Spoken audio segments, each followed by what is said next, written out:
मी सर्व मान्यवरांना आवर्जून सांगू इच्छितो की सर्वप्रथम हा भारती विद्यापीठामध्ये कीर्तनाचा डिप्लोमा सुरू असताना ज्यांचं अत्यंत आदरानं या ठिकाणी स्मरण केलं पाहिजे, या संपूर्ण विद्यार्थ्यांना परीक्षक म्हणून जे सातत्याने लाभायचे ते गुरुवर्य डॉक्टर रामचंद्र देखणे सर यांचं आज या ठिकाणी आवर्जून स्मरण होतं.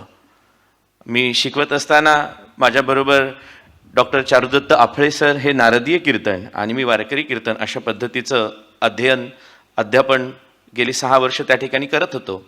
परंतु प्रत्येक वेळी परीक्षक म्हणून आल्यानंतर डॉक्टर रामचंद्र देखणे सरांचं हे मला सातत्यानं सूचित करणं असायचं की महाराज नुसता डिप्लोमा ठेवू नका, याला डिग्रीच्या पातळीवरती बसता येईल का, जेणेकरून या विद्यार्थ्यांना त्याचा काही फायदा होईल असा आपण प्रयत्न करूयात. आणि खऱ्या अर्थानं ते सरांचं स्वप्न आज या ठिकाणी पूर्ण होत आहे याचा मला नितांत आदर वाटतो आहे. आणि खरोखरच या सर्व गोष्टी करत असताना या सर्व मान्यवरांचं सातत्यानं मार्गदर्शन आम्हाला लाभलं.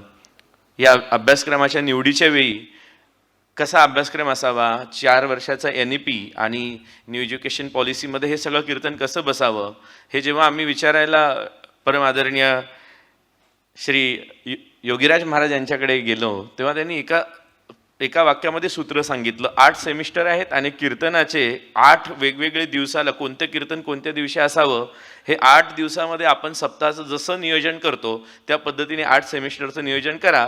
म्हणजे आपल्याला सगळ्यांना याची कल्पना आहे, पहिलं नामपर व्हावं आणि शेवटचं सत्र हे काल्याचं व्हावं, हे सूत्र मिळालं. आणि अक्षरशः तेव्हापासून अल्पाक्षरम असंदिग्धम सारवत विश्वतो मुखम या सूत्राच्या आधारे संपूर्ण अभ्यासक्रम तयार झाला.